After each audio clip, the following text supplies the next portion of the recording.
Thank you. Please be seated.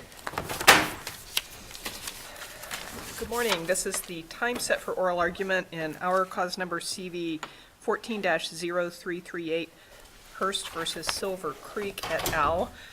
Counsel, as you know, we are recording today's proceedings, so when you step to the podium, please state your appearance and the parties that you represent.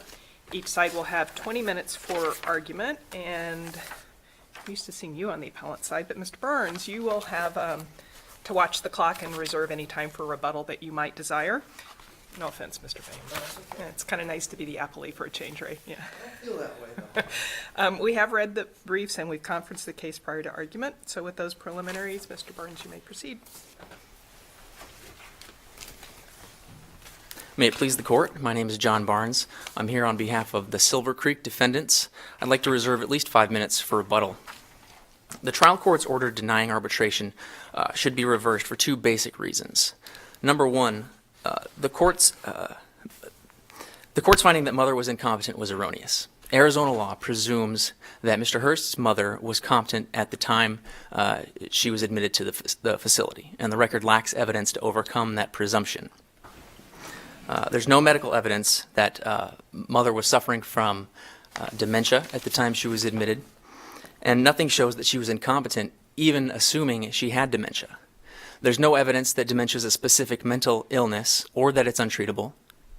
There's Mr. Hurst's affidavit. So you're not saying are you saying there's no evidence? And I lost you on that. Are you saying there's no evidence of dementia in this case, or that that dementia doesn't exist as an illness? I'm saying both. I'm saying there's no evidence of dementia, but there's also no medical evidence establishing that dementia is a specific mental illness, which it's not, in fact.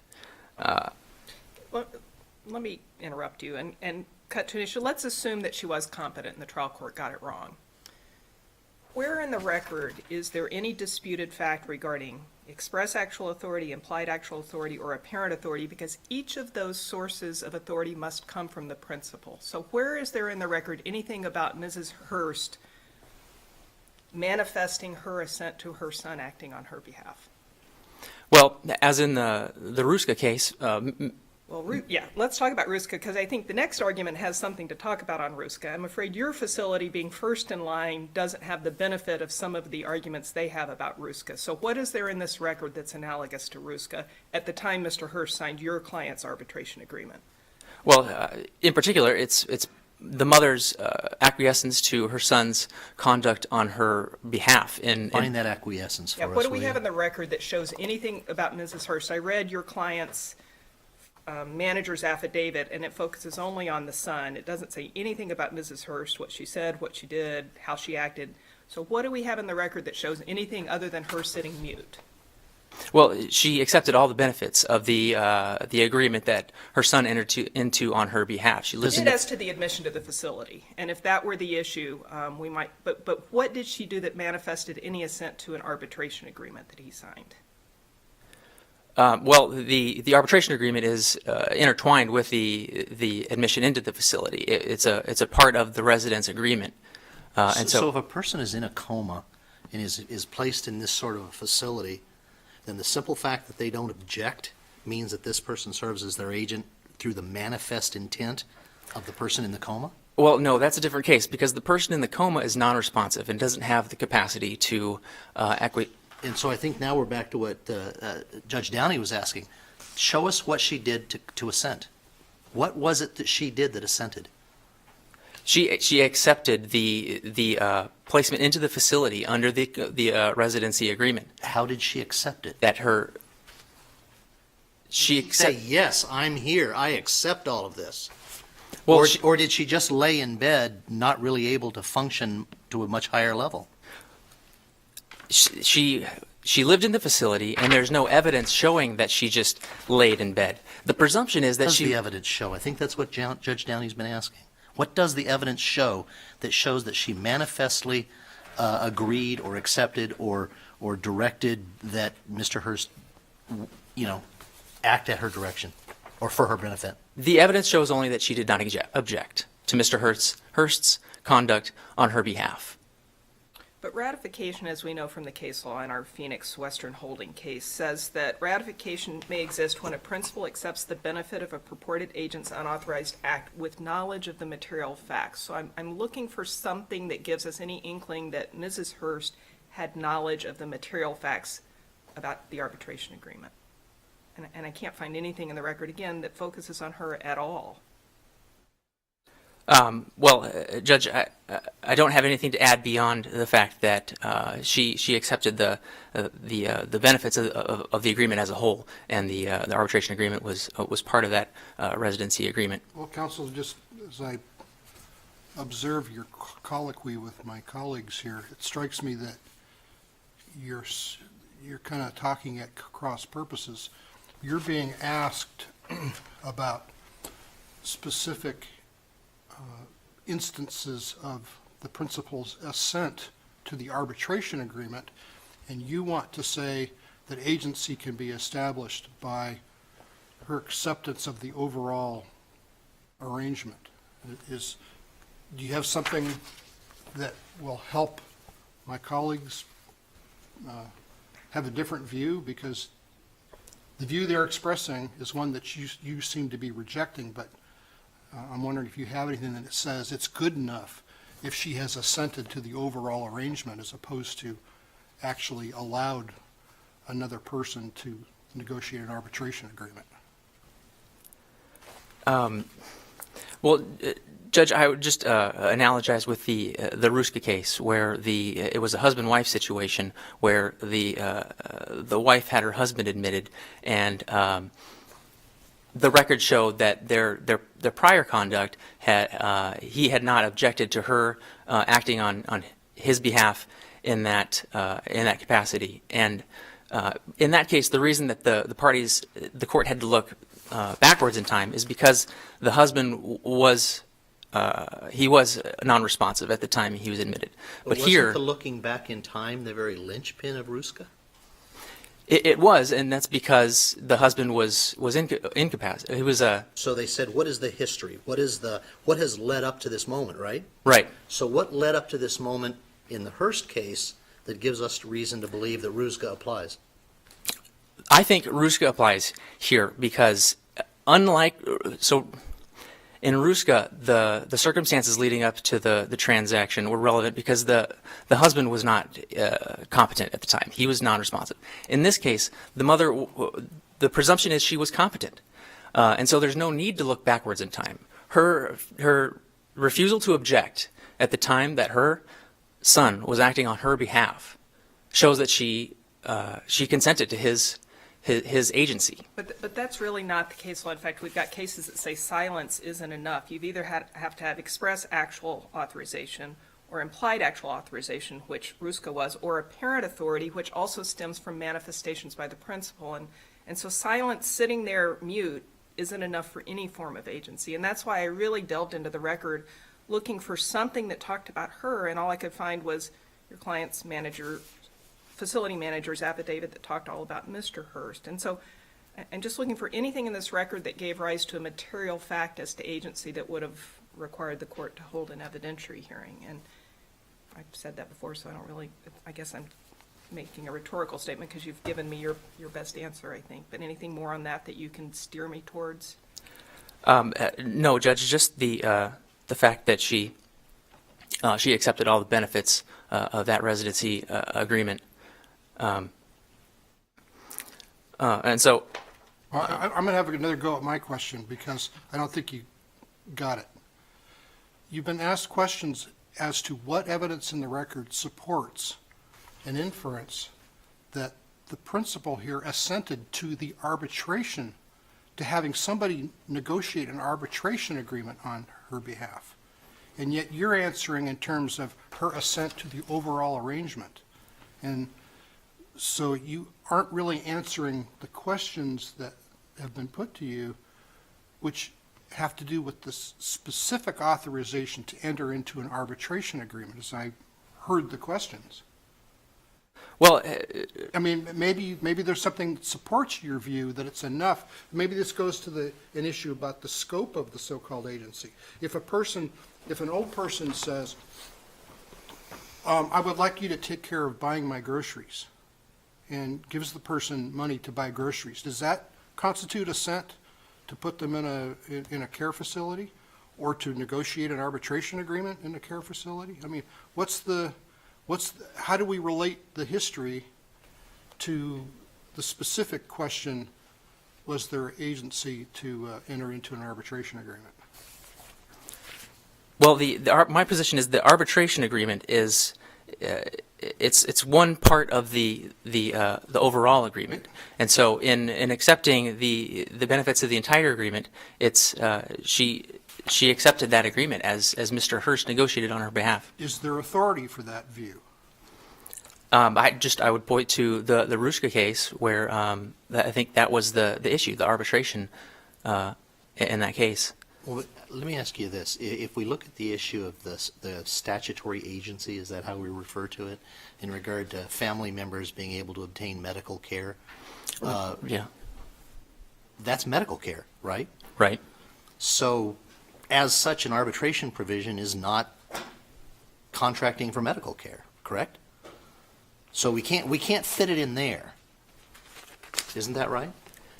Well, I think if that's the way that statute works, then no healthcare provider could ever negotiate for alternative dispute resolution in entering into one of those contracts with a surrogate acting on behalf of a family member going in for medical care. So necessarily, a statute that on its face appears to only provide for the availability of medical care through family members, and that would include anything else that followed? Well, something that would be potentially incident to the provision of that care. But how is an arbitration provision incident to medical care?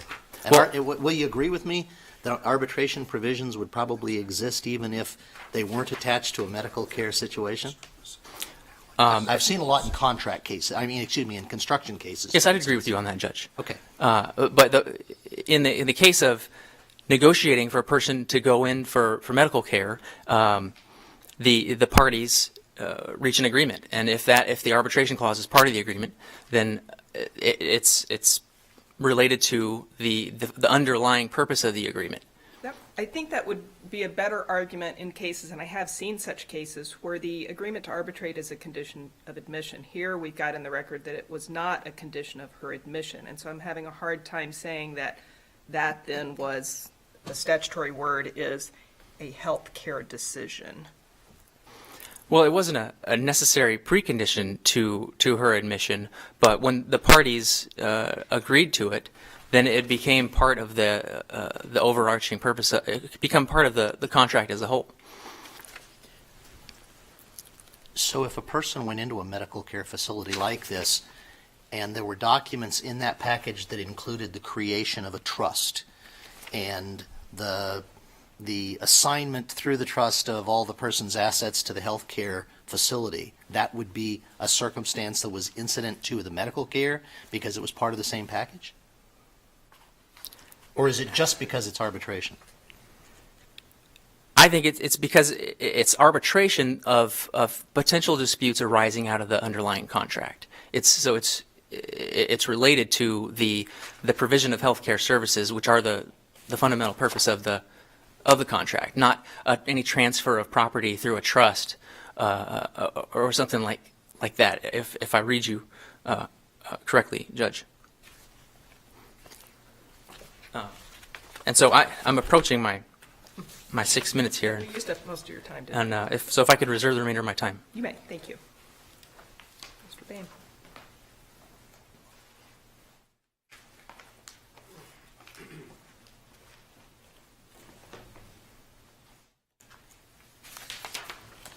I think that's a good distinction. I don't know if it comes from a case or anything, but we might need to publish these too. Good morning, Your Honors. May it please the Court, my name is Scott Boehm. I represent the appellee, Phil Hurst, who's the son of the decedent.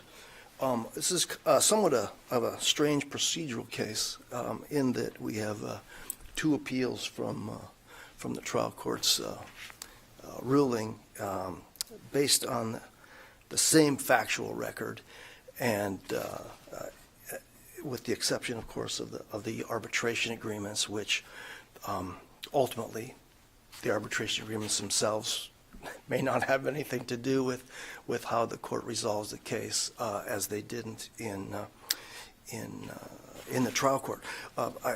Mr. Fernandez is here for the next argument, and I point that out only so that you don't have to listen to me say everything twice. And since Anthony's here, I'm not necessarily sandbagging. And I want to apologize also, before I get into my pitch here, about making so many alternate arguments here. I know that's typically frowned upon, and I try to avoid making 7 or 8 legal arguments. But in this case, in the event the court disagrees with the trial judge on the agency issue, and either that or any of the other issues have to go back for fact-finding, I didn't want to have to fight a waiver argument. And some of them, Let's assume for now that we don't reach unconscionability in the alternate arguments you make, and let's also assume, for purposes of argument, that the trial court got it wrong, that at a minimum there was a disputed issue of fact about her competence. And let's say she was competent at the time of admission to Silver Creek. As you can tell from my questions to Mr. Barnes, I'm not sure that even making that assumption, the record would create a question of fact as to any form of agency, express actual, implied actual, or apparent. That's such a softball for you. yeah, but once in a while I get an easy one. Very rare. It's that's what the record shows. There's everything focused, and everything was kind of one-sided. We submitted an affidavit of. Fine one-sided. The evidence came from us on the affidavit from Phil that he submitted in response. This was a typical. The way this came down is very typical in these types of situations, both in this case and the next one. Is the defendants file, or the nursing homes file, relatively generic motions saying, "Here's an arbitration agreement, we're out of here," and then we submit a more detailed response saying it's unenforceable for this, that, and the other reason, and attaching typically an affidavit from whoever signed the agreement, because in almost every instance the victim, the abused vulnerable adult, is either dead or I don't want to say whacked, but in a bad mental state. And that's the case here. So the real meat of the defendant's arguments in response to these comes in their reply. And it's not completely one-sided, because as I talked to Mr. Barnes about the declaration from the Silver Creek manager, Mr. Flemings, in opposition, or at some point was filed, I don't remember in connection with which pleading, but it was interesting to me because it focused only on what Mr. Fleming said he said and did vis-a-vis Mr. Hurst. As I recall, it said nothing about Mrs. Hurst, which, again, when you look at every form of agency, the manifestation has to emanate in some manner from her, the purported principal.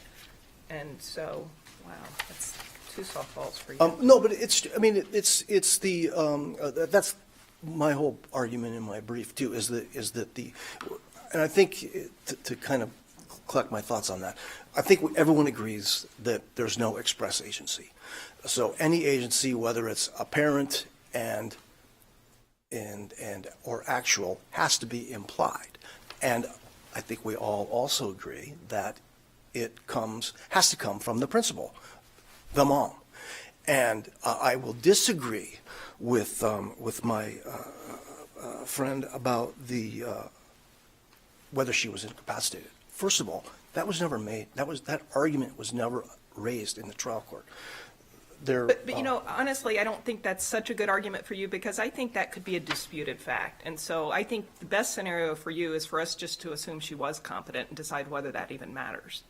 I don't think it does, because they have never even suggested that Mrs. Hurst did anything or even was aware that any of this was going on.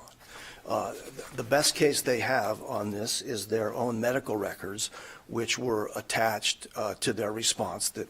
And it's kind of a backwards way of getting to it. They were attached as a theoretical support that Phil signed all these other admissions documents, so he must have had authority. But the way they ultimately benefit us is that the medical records or the admission documents indicated that she did have dementia, that she did have to be reoriented, tell her where she is, what she's doing here. Initially, every 8 hours, and 2 months later, it was changed to, their words, routinely.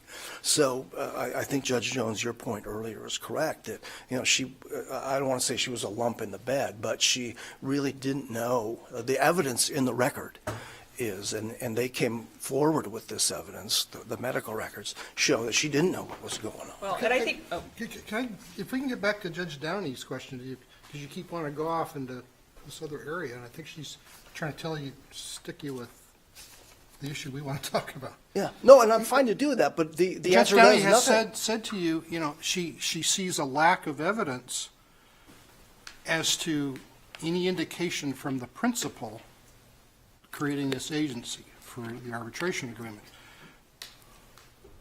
and has suggested that silence, you can't infer from silence that the person has consented to the other person's acting on his or her behalf. But listen to this characterization of Ruzga.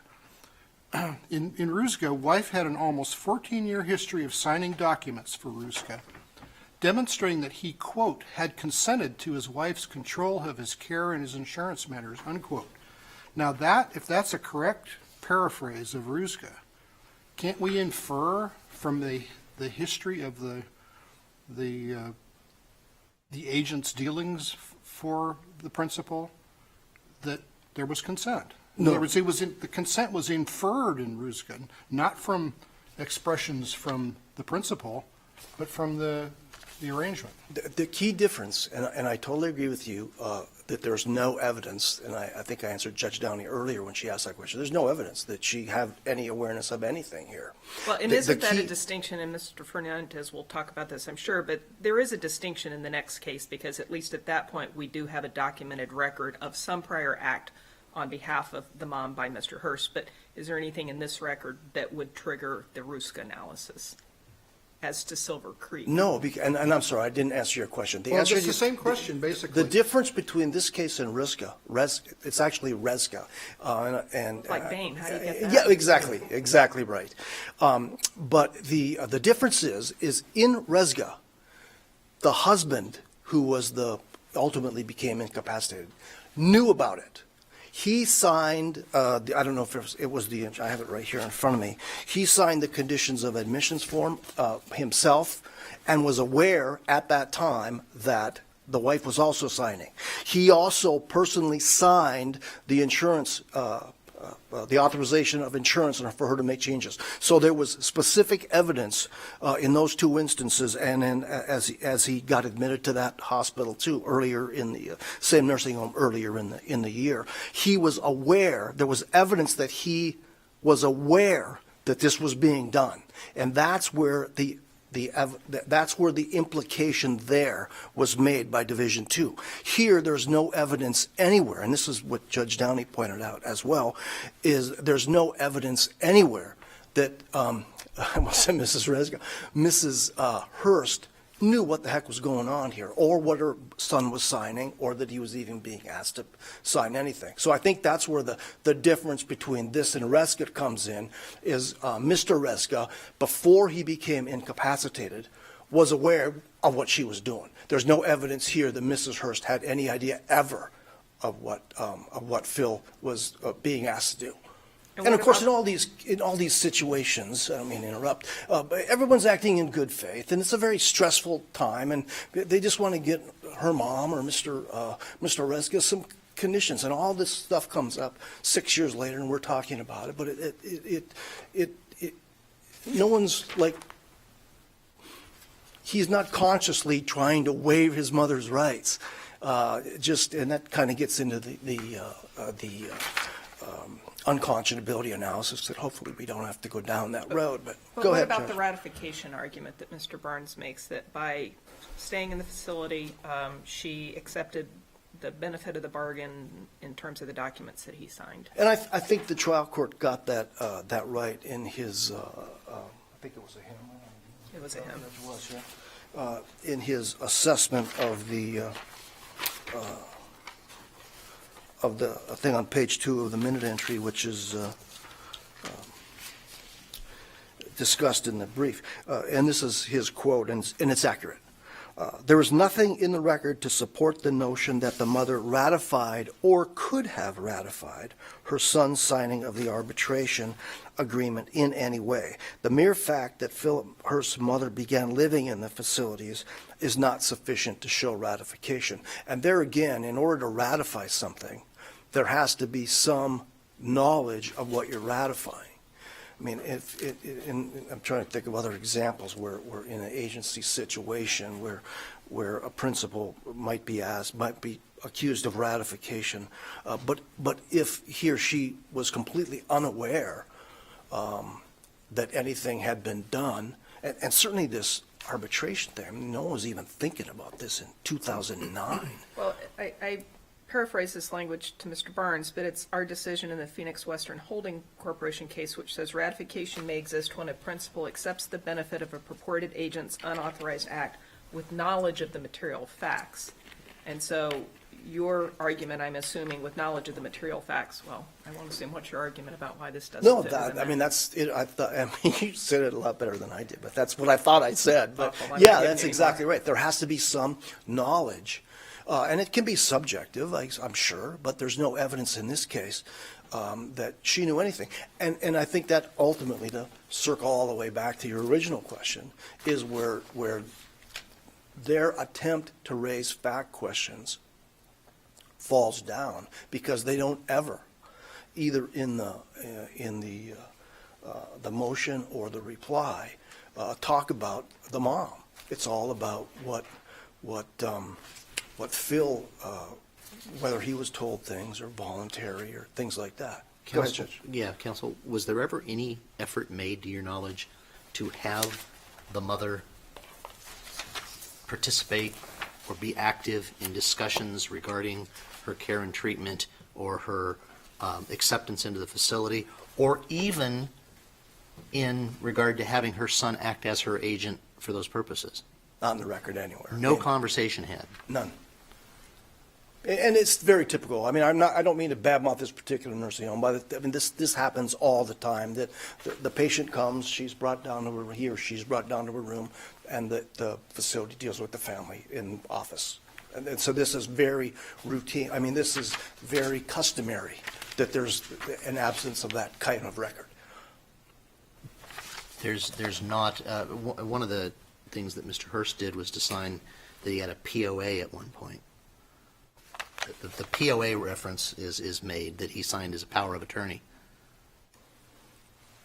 No reason to believe he had a power of attorney. I think everyone recognizes through the pleadings, or through the briefings, that he ultimately didn't have a power of attorney. Yeah, I don't even remember him saying that, but if it's in the record, it's in the record. But In he this specific. record, he signed his POA on some of the Silver Creek documents. He did Okay. on Silver Ridge.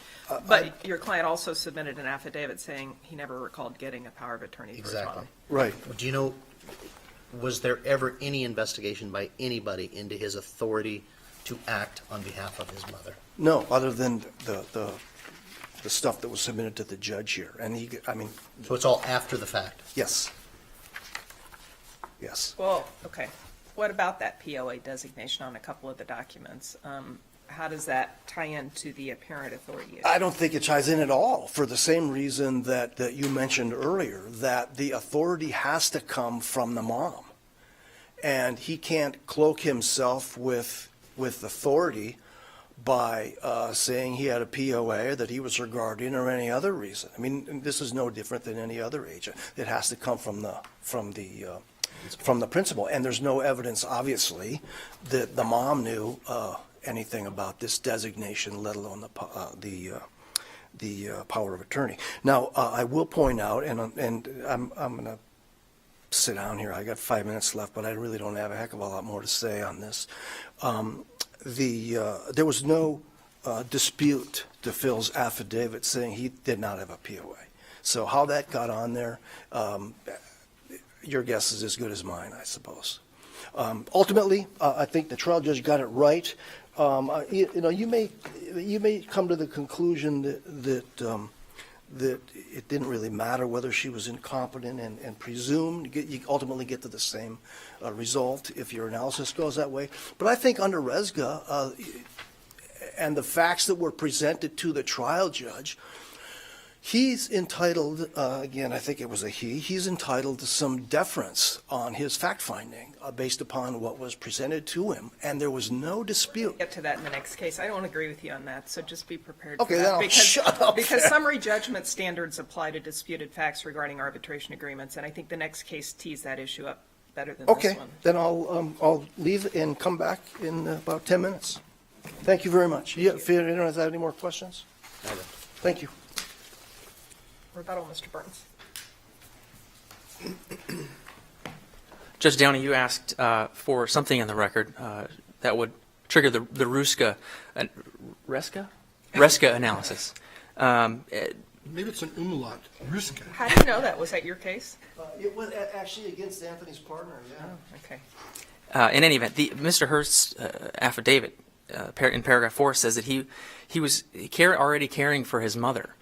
So that is a history of acting on behalf of his mother. Does he define how he was caring for his mother?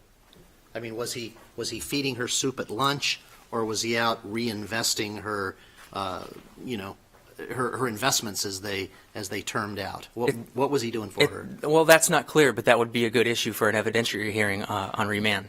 I think it was in the record that she was living in his home with he and his wife were taking care of her in the home before she checked into Silver Creek. And so, based on that, if I could just, point back to the Ruska case, which, they're focused on the records. The court said that the records not only constituted circumstantial evidence of an agency relationship, but it contained an express authorization of Florentine's signature. And that's just like the arbitration agreement in this case. There's a language of express authority and a history, at least some history of Mr. Hurst acting on her behalf. And so that shows that he was authorized to enter into the arbitration agreement on her behalf. Unless the panel has any more questions, I'll ask the court to reverse. Thank you. Thank you. Thank you both for your presentations. We will take this matter under advisement and issue a ruling in due course, and we'll take a brief recess while a couple of people trade places, and then we will be back for the next Hurst argument. Thank you.